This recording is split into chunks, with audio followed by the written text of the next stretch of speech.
खुशफहमी में मुब्तला हैं कि निक्के के अब्बा का नाम लिया तो हमें आगे सीटें नहीं मिलेंगी। क्यों नहीं हम कहते कि इस पूरे बलूचिस्तान के इलेक्शन में तांतली करने वाले आरोज नहीं बल्कि यहाँ का कोर कमांडर है। क्यों हम यहाँ के सेक्टर कमांडर का नाम नहीं लेते कि यहाँ के इलेक्शन में तांतली करने वाला यहाँ का सेक्टर कमांडर है, जिसको आईएसआई का सेक्टर कमांडर कहते हैं। क्यों हम यहाँ पर आईएसआई के उस हवादार का नाम नहीं लेते? हमारी बिजलियां कड़कती हैं तो आरोज पर, हमारा गुस्सा निकलता है तो आरोज पर, लेकिन उनका हम नाम नहीं लेते।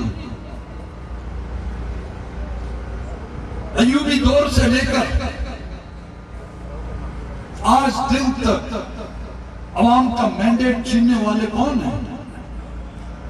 यहाँ पे मुख्तलिफ सियासी पार्टियां बनाई गई। बख्तो हमें तो नहीं छोड़ा, मोहम्मद अली जिन्ना की मुस्लिम लीग तक को नहीं बख्शा। कितनी लीगें बनी हैं?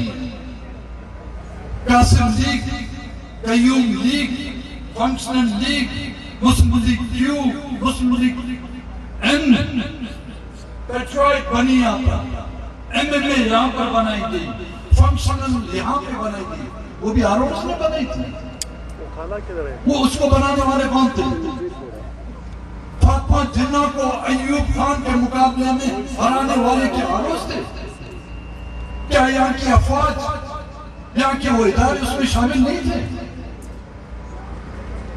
क्या इस मुल्क को दौलत करना किसी सियासी पार्टी का भी सिर्फ काम था? हाँ, इसे हम इनकार नहीं कर सकते कि इन वाकयात में सियासी पार्टियों को भी इस्तेमाल किया गया है।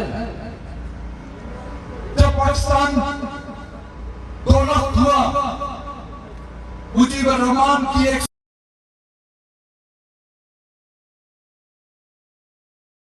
ताबूत में आखिरी कील ठोकने की कोशिश की, और वो पॉलिटिकल पार्टियां, मियां साहब, जब आपका वोट छीन जाता है तो आप कहते हैं वोट को इज्जत दो। आपके वोट को इज्जत है, बलूचिस्तान के वोट के लोगों को इज्जत नहीं। आपके वोट को इज्जत है।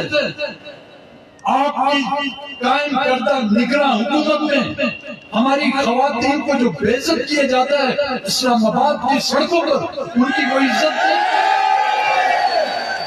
आपके वोट की इतनी इज्जत है, लेकिन हमारी मसकशुदा लाशों को कफन पहनाना भी, वो इज्जत भी हमें रास्ता आप नहीं दे सकते।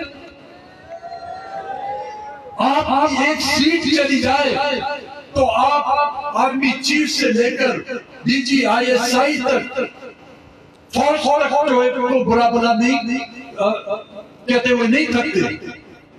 हमारे घरों के घर मस्मार किए जाते हैं। हमारी इज्जतों को ऐसी शाहराहों पर हाथों पर पकड़ पकड़ कर उनको पुलिस की गाड़ियों में घसीट घसीट कर डाला जाता है। हमारी कोई इज्जत नहीं। आपकी खवातीन को चंद घंटों के लिए पाबंद सलासल किया जाता है तो आप जमीन को जो आसमान पर उठा लेते हैं। लेकिन हमारे खानदान के खानदान उठा लिए जाते हैं। 20-20 सालों से हमारे नौजवान गायब हैं। जब हम ये फरियाद लेके आपके पास आते हैं, आप हमें भेजते हैं कि जाओ आर्मी चीफ से मिलो, आप हमें भेजते हैं कि जाओ डीजी आईएसआई से मिलो।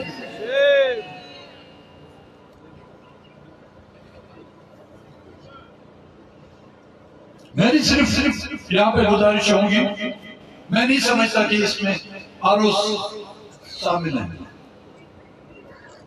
कोई भी शख्स या कोई भी कुव्वत या कोई भी इदारा, चाहे वो फौज का इदारा हो, चाहे वो